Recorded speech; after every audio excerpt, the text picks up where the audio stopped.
Okay.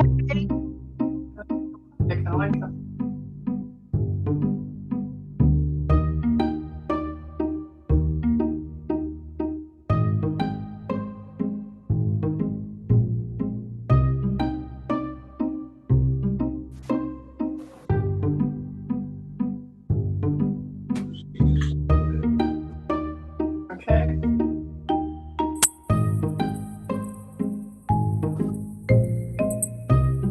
We're waiting for stuff. Yes.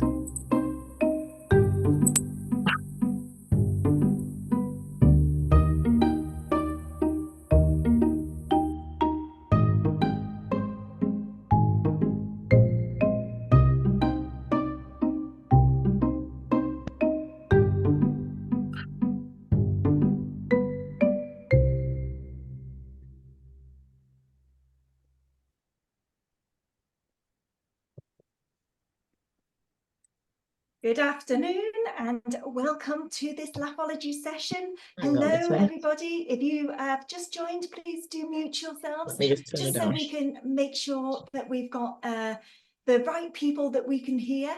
If you have just joined, please do open your chat and give me a hello in chat. Let me know whereabouts in the world that Talks you like are that in real life. so I can give you a shout out. There are just a few What do people we- still not on mute, so if I can just ask you to mute yourselves, whilst it's lovely to hear people, it does put some people off, so if I can just ask you, if you've just joined, to mute yourself, that would be lovely. I'm just going to give a few shout outs. So we've got hello Kelly, let me know whereabouts in the world that you are, Kelly. Also Sherry, you're down in Dorset, I can see the lovely Alison book. Is that Julian in the background there as well? Hello. Hello, Jade. And we've got some Northerners in. Hello. Is it Jenna in York? Nicola in Manchester. Anna in the Cotswolds all the way down. Lucy, my part of the world. Rainy in Chester. Phoebe in London from Guide Dogs. Hello. All the way up in Cumbria as well. So we'll just do a few more hellos just while we're waiting for a few more people to join. We've got Michelle in Swindon. We've got Jennifer on the South Coast. How's it there today, Jennifer? Is it rainy? If you can put your cameras on, it's always nice to see faces, just so I know I'm not talking to myself, which does happen sometimes. And this session is all about finding our motivation and back to the grind. It is that time of year. How many of you have been on holidays? Let me know where you've been on your holidays. How many of you are back feeling like, oh, it just feels a little bit difficult to get back into it? How many of you have still got that holiday ahead and you're thinking, never mind, I'm just going to continually think I'm on holiday. Oh, Sam, you've been in Nîmes, one of my favourite places. Where else have people been as well? So for those of you who know me, my name is Stephanie Davis. For those of you who don't know me, my name is still Stephanie Davis. It does not change whether you know me or not. Thank you for that laughter there. I quite like that. Or is that just in my head? That does happen sometimes. I am the head of happiness here at Laughology and the CEO. What does that even mean? Who am I? Why should you listen to me? So I've got a background in psychology, but I'm also a comedian as well. Mix those two things together and what you get is Laughology. I've been working for the past 25 years now in schools and organisations looking at culture, how we can improve cultures, how we can learn more, and the power of humour for helping us to learn and think. So if you've just joined, do pop yourself on mute. I always love to see faces, so do pop your cameras on if you can, and give me a shout out if you haven't already, whereabouts in the world you are, and let me know in chat. We will be using chat as a way to interact, so do open your chat, pop in chat. Have you had a holiday in the last few months? If so, where did you go and what did you do? I've been quite lucky over the past few months. I've been working away. I'm just boasting now, but it means that I've had a couple of trips away. As we go through this session, we will be using chat as a way to interact. And the more that you put in chat, the more that I will be able to recognise that you are interacting, and I might even give away prizes. You might want to see the prizes first before you commit, and you might be thinking, how on earth do you give away prizes when we're virtual? Well, afterwards you can email me your address or where you would like them sent to. I promise not to come down and deliver them personally. We will send them through the post, and then we'll get rid of your address. We do not pass them on anywhere. Lots of people boasting here. We've got people who've been in Dubai. Back in February, William went to Copenhagen in Denmark, riding horses. Wow. And eating Danish seafood. Sounds amazing. Can you invite us next time? Anna, you went for a 2-week holiday to celebrate your husband's 40th in the USA. Whereabouts, Anna? I'm just back from New York working. Loved it. Manpreet, Croatia for a hen do. How was that, Manpreet? Did you have sachets, crowns, all of the above, and t-shirts, which I think is a hen do necessary, isn't it? Jeanette went to Parga, never heard of it. Oh, mainland Greece, sounds lovely. Marianne and Michelle are here in Surrey. Hello, Michelle. I could have come to your house. I'm just down the road in Ashted.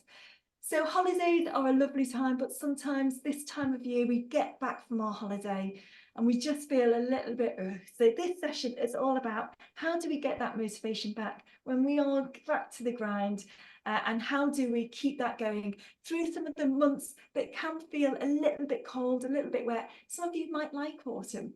So just to get us started, let's do a little bit of finding out who's in the room and what do you like, what motivates you. So let's think about when you get up in the morning, do you have a cat or a dog that gets you up, or are you a cat or a dog person? Pop in chat. Are you a cat or a dog person? It might be that you're neither. It might just be that you have a wife, husband, or partner that gets you up, and it might be that they get you up or you don't want to be in bed with them anymore, therefore you get out very quickly. I've got a cat that wakes me up normally by hitting my face about 5 o'clock in the morning. Marianne is a dog person. 2 cats, Poppy, that attack you to wake you up. I do believe that cats are trying to kill you. I'm quite sure that that's their plot. Sarah's got 2 cats and a dog. Gosh, Sarah, your house must be very, very busy. Okay, so it might be you're a cat or a dog person or neither. Are you a gym person or are you a snoozer? Pop that in chat for me. Are you a gymmer or are you a snoozer? Or does it depend on what day it is? Just neat straight in there with snoozer. Manpreet, gym for sure. Michelle, definitely a snoozer here. We've got more snoozers on this call, I think. Snoozer, Michelle says, every chance. William says a little bit of both. Poppy says the 6 a.m. train. We've got a few morning walkers. William, gym at 3 a.m. What kind of life are you leading? I mean, I'm a 5 a.m. girl, but 3 a.m. I think you're mad. Why 3 a.m.? Is that because of your job? Okay. Karen's definitely a snoozer. Okay, are you a food person in the morning? Do you have a bit of brekkie? Or are you purely coffee or tea? Or are you a faster? Some people are fasters these days. There's some coffeeers definitely in here. Cup of tea, Craig says. Is anyone a hot water and lemon person? That's what I do. Food and coffee, says Anna, not missing out on either. Janice says, don't speak to me before I have tea. We'll bear that in mind, Janice. Have you had your tea today? Just checking. And then finally, are you a shower or a bath person? Now, some older people, young people as well, let's not be oldest, are bath people. Bubble bath, Pam, is that in the morning? Are you having a bubble bath in the morning? I'm loving that. Heather says she hates baths, but I'm glad that you put showers there. Generally, I think more people have showers these days. Bath is a nice time, isn't it, when you can relax in the evening, but some people are bath people in the morning. Definitely, it's a couple of people that work for me that have that bath in the morning. Anyone a cold shower person, or is that just me? I love having a cold shower in the morning. There's 2 parts of it which I like. First of all, it boosts my serotonin in the morning, wakes me up, but I turn it on cold at the end. But the second part is I leave it on cold, I shout the hubby and I say, shower's ready for you to get into, and every time he gets in, it's freezing and he swears at me, makes me laugh, motivates me for the rest of the day. Jasny is a cold shower, especially when it's too cold outside. Yeah, it warms you up, doesn't it? Okay, so we're going to be talking about motivation today, and do pop in chat.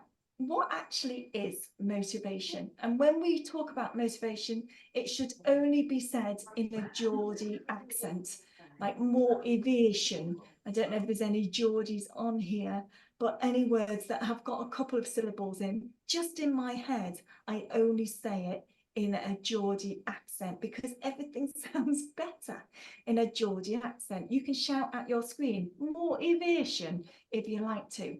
We've got a couple on here. We've got Sue, power to act, incentive, a goal, drive to get something done, wanting to finish it. Oh, I like that. The drive to do some things, reason to get, is that get shit done, Sam? I like that, GSD, loving that. A driving force that keeps you going, says Kelly, the energy to do something, absolutely. So motivation is all these things, and we can have different types of motivation. So it is that driving force, it's the thing that gives you the go, and it can be directed towards a behaviour. It's the mental process that influences us to do something. And that motivation might be because of an external force, for example, prizes. I am going to show you them now. So the more you join in today, the more chance you have to win a prize. That is motivation. You might want to see the prizes first. So we have the Laughology Squidgy Stress Person. Give me a whoop whoop in chat. Best part is his bottom. I really like that part of him. We also have, if you are a more stylish yet practical person, we have a key ring, but it's not just a key ring, it's a torch. Woohoo! We've got a whoop whoop there. We have chocolate. So we've upped our curly whirlies to our Freddo frogs as well. How exciting. The Laughology pen and a signed copy of the Laughology book. All that could be winging its way to you in the new Laughology bag. Look at that, folks. Small enough to fit in a child or a cat, should you so wish. I don't know if you have a small child small enough to fit it in that, but you could also fit your lunch in as well. My cat often tries to get into it. You could win all those prizes popped in the bag. I'm going to choose 4 or 5 people at the end who join in the most. Some of you very, very excited about the prizes. Phoebe says Freddos are the best. Jan says that's not motivation, it's client engagement. It's actually bribery, but I'm willing to call it whatever you like. But motivation can be external, like prizes, or it can be internal. So we have intrinsic and extrinsic motivation. Can anyone tell me what are the things that mean that we have intrinsic motivation? So what are the things that kind of motivate us internally just to do something that we call intrinsic? Can anyone tell me what they might be? Yeah, pride in your work, Sam. Yeah, values and ethics are a big one. We're driven towards it without the need for rewards. Absolutely. I love you lot today. You're really interactive. So caring about what you do, having a clear purpose, all that kind of stuff. Satisfaction, says Lynn as well. So intrinsic motivation is that values, those ethics, my purpose, the reason why I do something. Extrinsic, have we got any examples of the extrinsic that might get motivation at work, or even if we're learning something?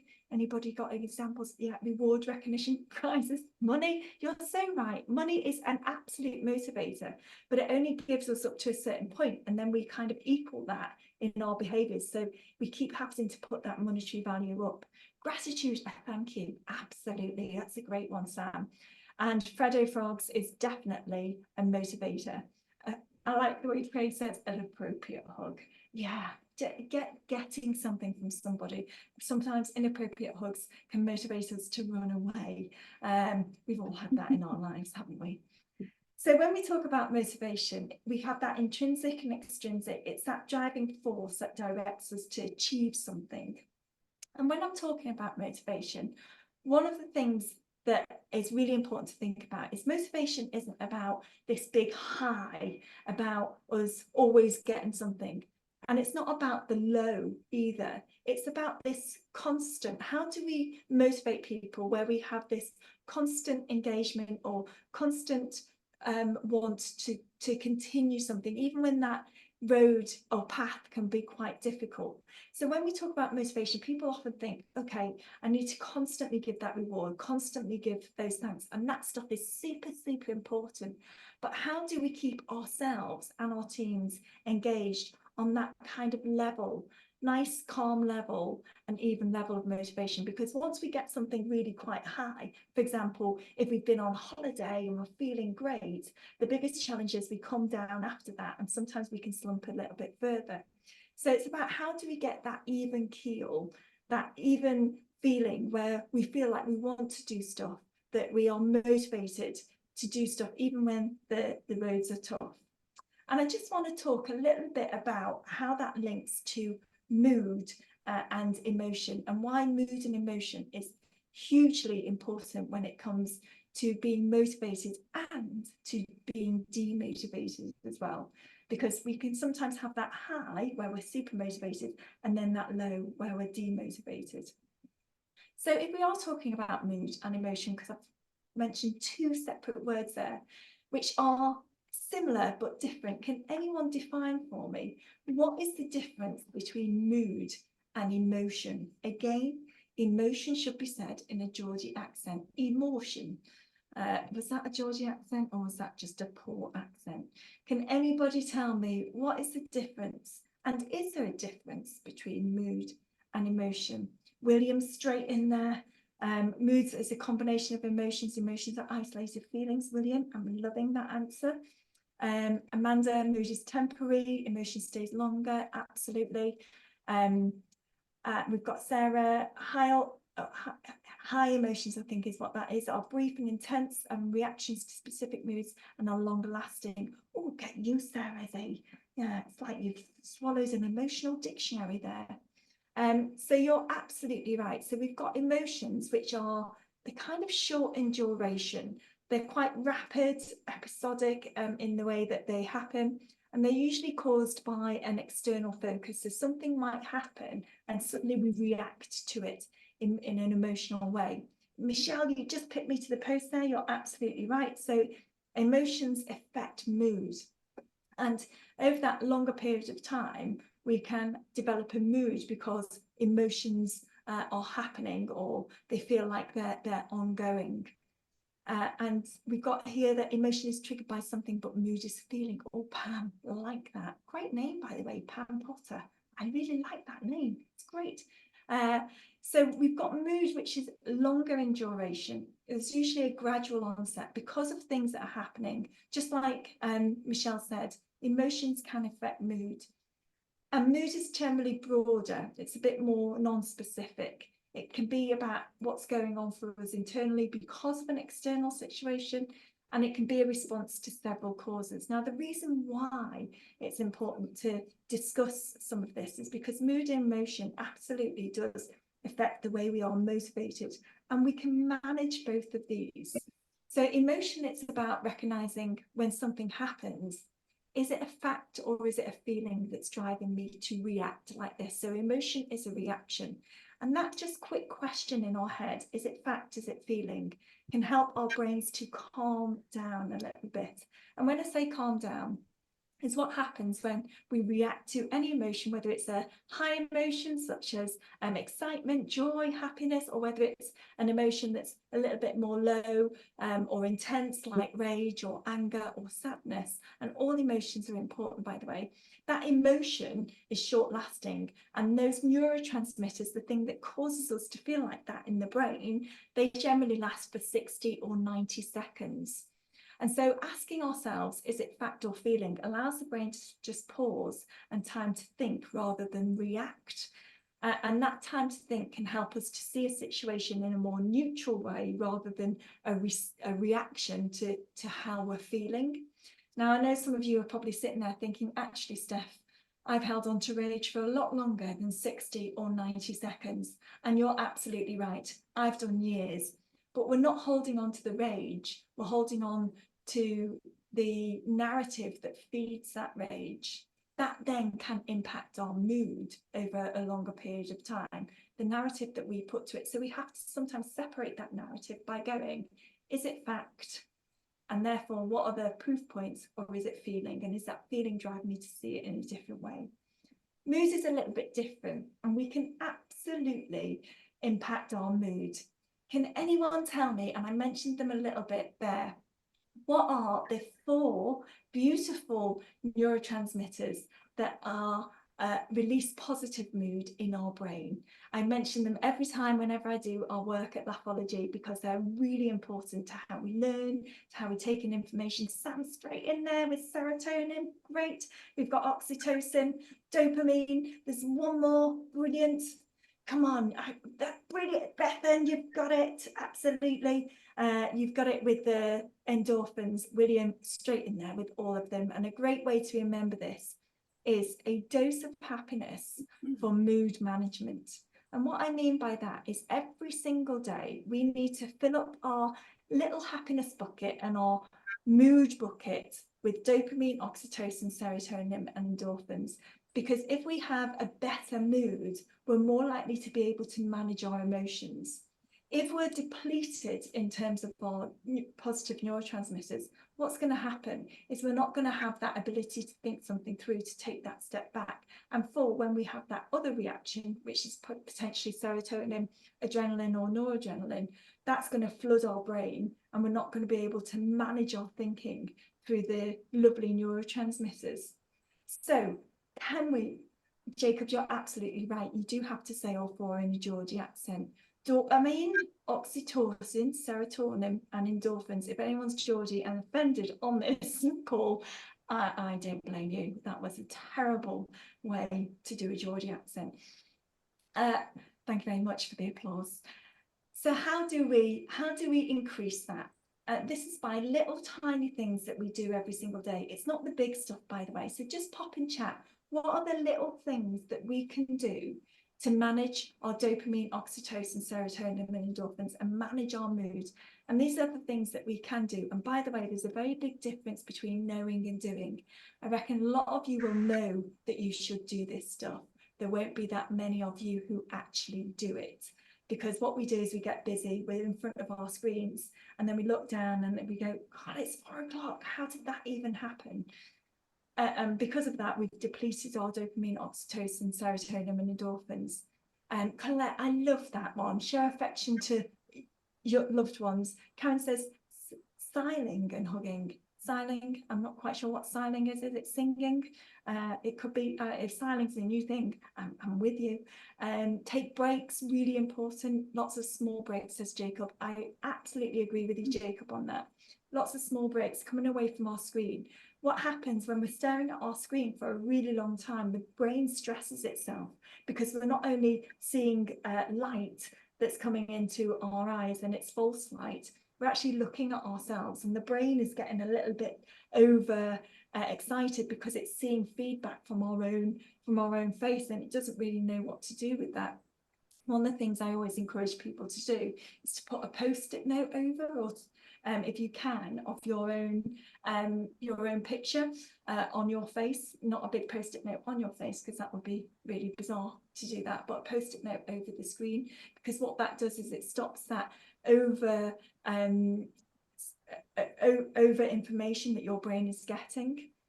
Walking the dog, go for a walk, laughter, so important, Kelly. Defo getting a shout out for that, Kelly. It's a really quick way to increase that dopamine, oxytocin, serotonin, endorphins. Diet, sleeping well, and it's the little stuff that we should do that helps with this stuff.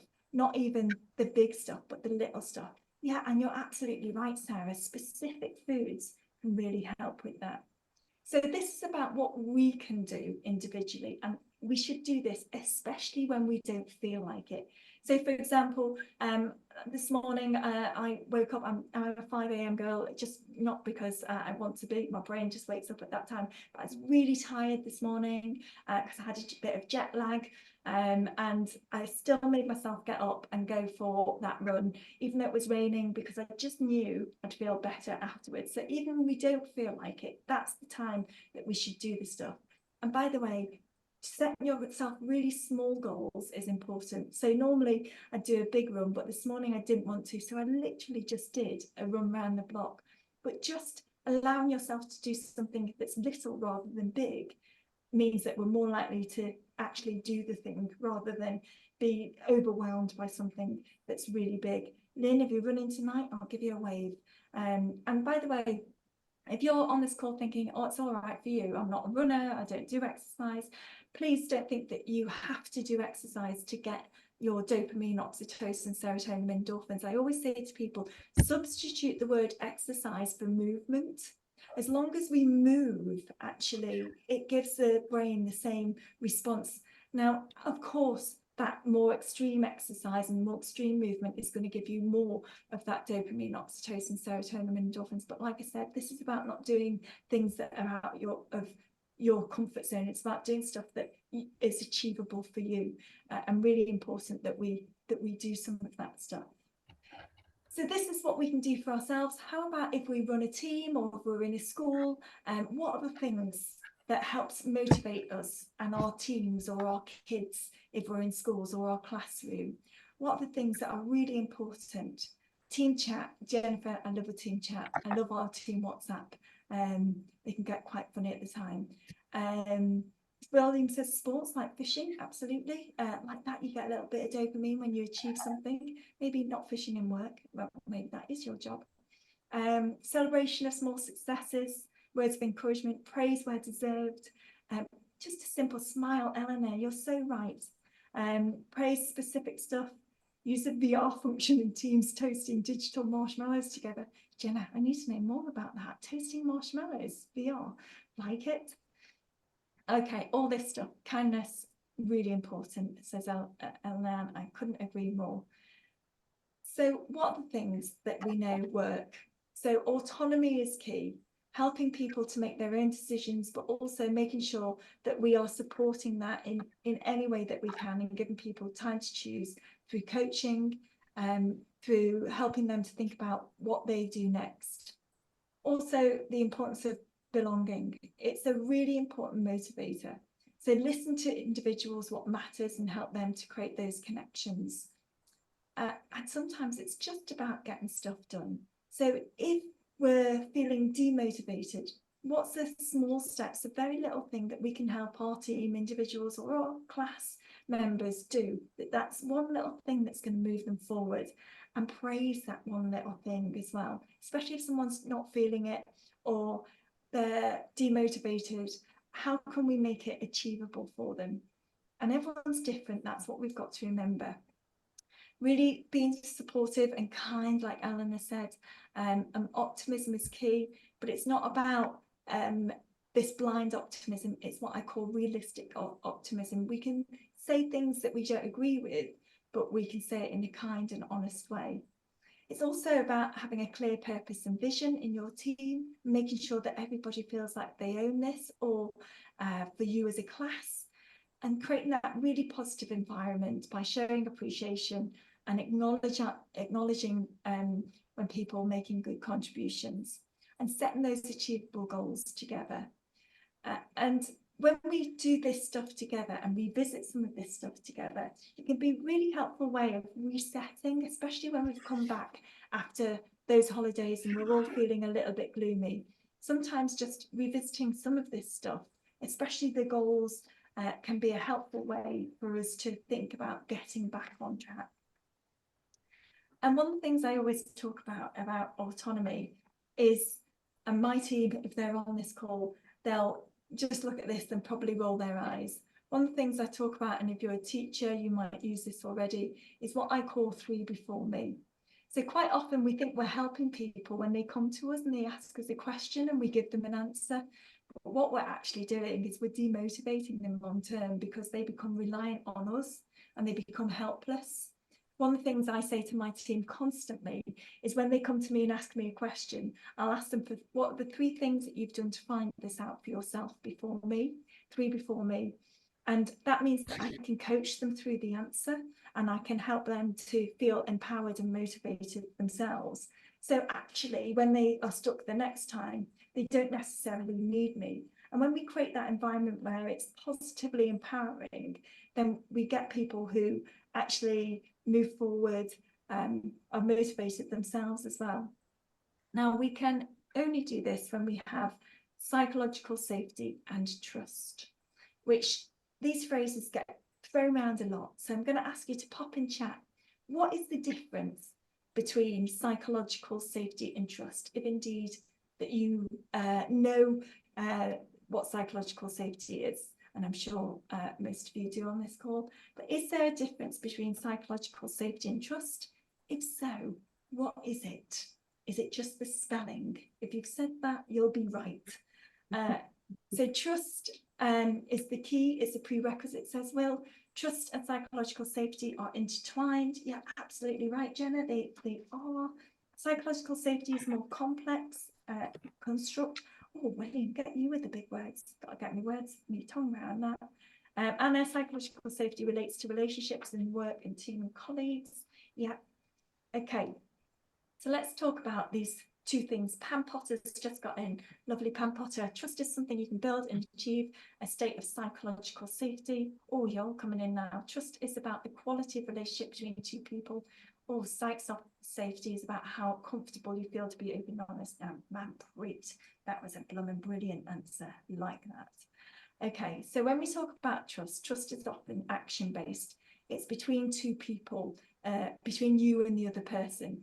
Psychological safety is emotion-based and environmental-based. So it's about how I feel in that environment through the group of people. And they are absolutely linked. So we usually have trust first. I like a visual. I'm a very visual person because I'm dyslexic. So trust is generally how I will see myself with others. So will I give others the benefit of the doubt? Psychological safety is will others give me. So it's how I feel in that group.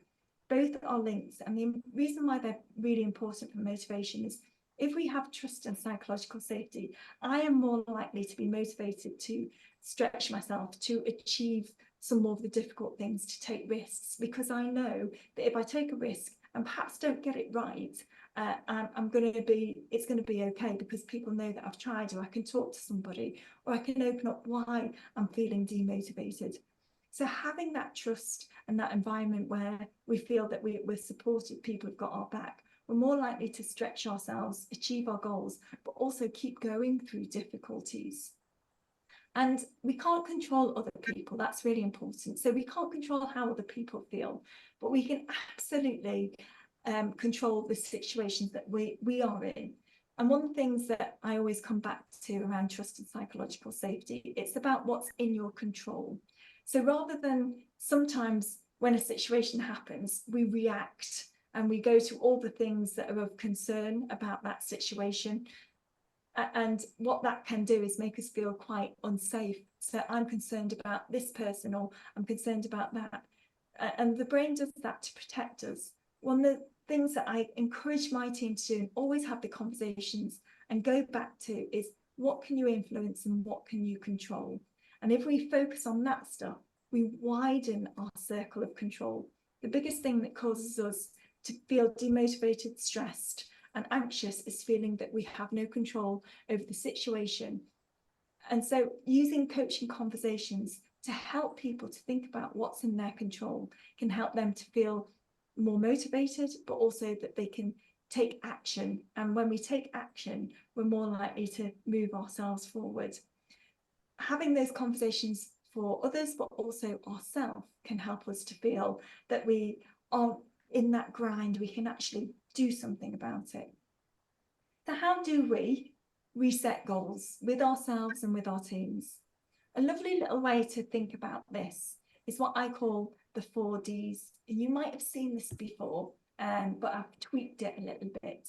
And it's a really nice activity to do with your team or your class about where you want to go for the next few months ahead. And I talk about the top D is all about discovery. So what are the really good things that you know that you're really great at? And that's about appreciating the best stuff. And this is all about gathering ideas and stories from individuals and class about what do you do great? Or it might be with the individual. What is the thing that you do great? What is the thing that you're really brilliant at? And that discovery is all about kind of big picture thinking. And then we widen that a little bit more and talk about, okay, that's what you're great at. What could you be even better at? And this is kind of the anything is possible stage. So I encourage people to use things like think big. If anything's possible, what would that look like? If you could achieve it, if there's nothing in your way, if if you knew you couldn't fail, if you weren't afraid, using all that kind of dreamy, lovely language that gets people thinking. And then the third one is, okay, design. And this is about, okay, if we know what you're brilliant at and where you could go, what could this look like? And in this phase, you encourage people to kind of talk about the process and strategies that they might get there with. And that might be little small steps. So then you start to break it down to help people achieve that shared vision. So what could it look like? What would be the very next step? What does good look like in our world? And then the final part is delivery. So, okay, what will this be? And this is about creating and implementing a focus and designing what are the things that we're going to do to take those next steps and sustain it over a longer period of time. When we do this, we get people to think differently, and motivation, or when we're stuck and we feel like we're back in the ground, quite often it's just about lifting people's thinking. And when we've done that with our teams, also it's about sometimes what are the small stuff that can really help us to feel like we're motivated, and that is appreciating the small stuff, like we said before, recognizing those small moments of joy. So I'd love you to pop in chat for me over the past couple of weeks or even month. What are the small stuff that you've noticed? And by the way, it is the small stuff, it's not the big stuff. What's some of the small stuff that's just put a smile on your face?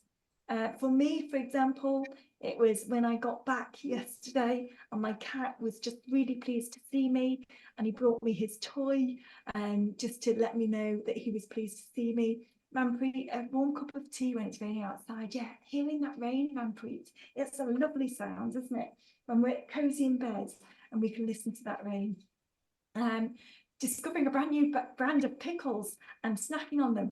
William, that's not those pickles in a pack, is it? I've seen them everywhere. They look bizarre. But when I was in the States last week, they were absolutely everywhere. Feet warmed by a hot water bottle. It's that time of year, isn't it, Eleanor? Kindness, it doesn't half motivate you, doesn't it? Little things like leaving a curly whirly on someone's desk and never even telling them, but seeing their delight when they find it, or a Freddo frog. Baking, yeah, seeing the others enjoy it and eat it. A huge bag of crisps to yourself. Oh, I'm pretty defo going for a run after that. Having a giggle with your colleagues.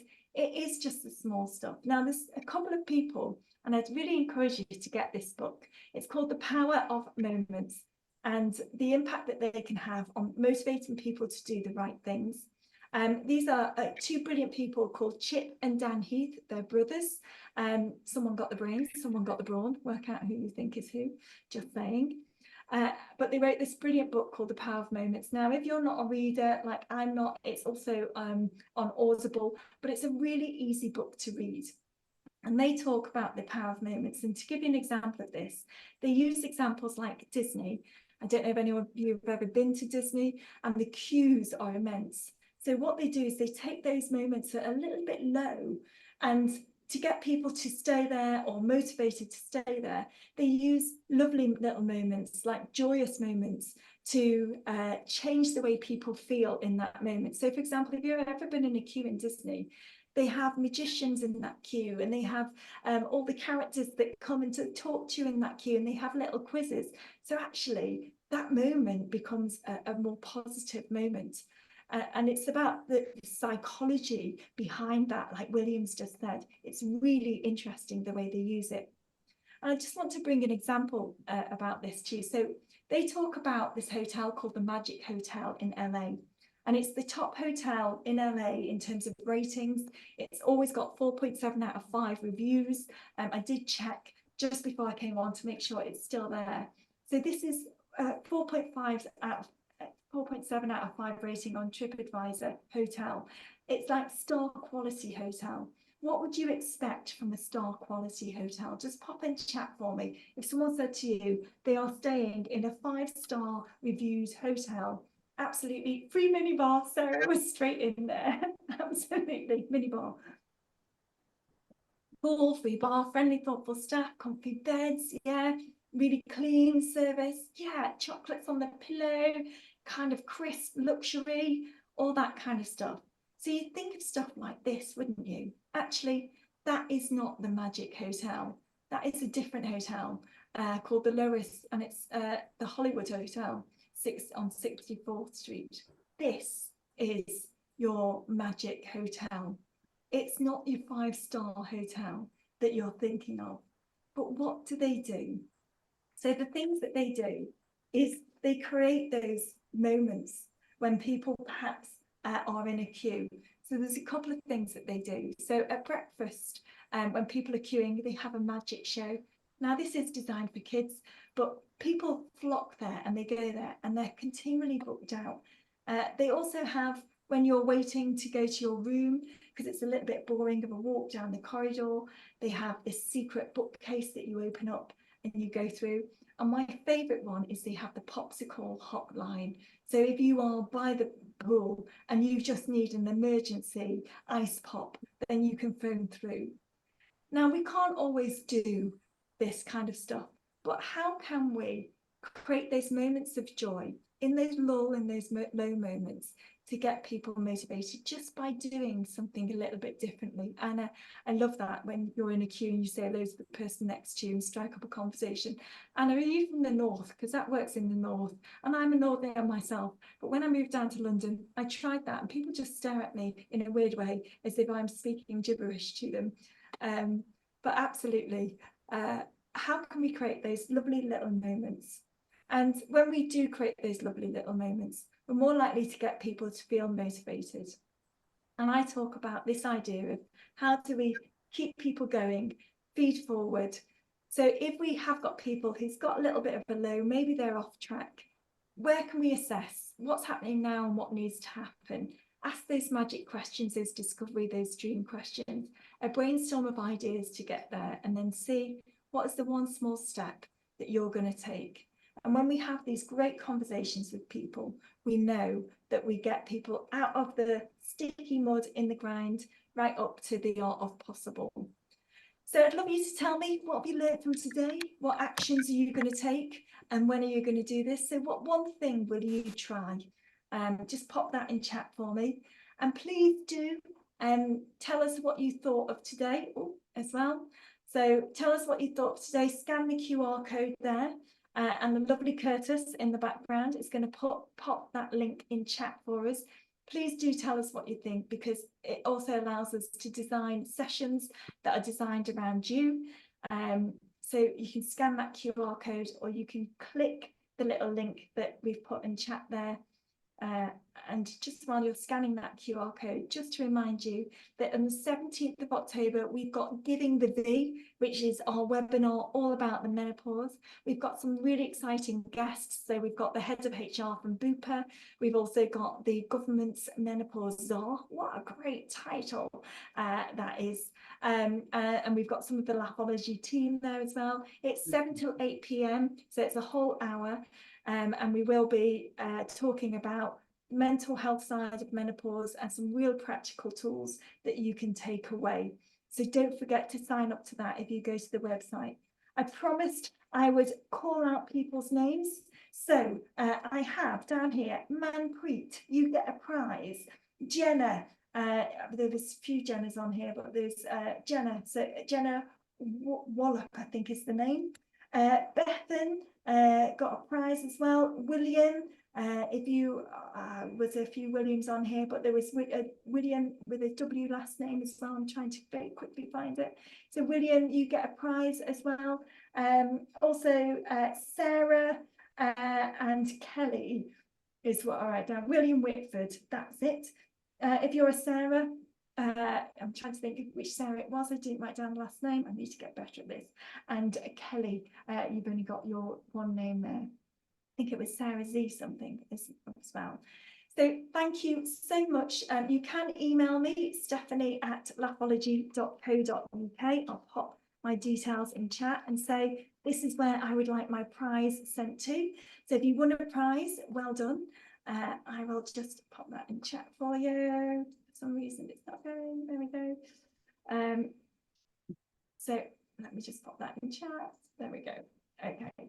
So you can email me, stephanie@laphology.co.uk. Don't forget, we will be sending out the recording after this session. Please do QR code us and let us know what you would like following this session and what other sessions you would like, and we'll also send you the slides as well. Thank you so much for spending your Monday afternoon with me. Tatty bye.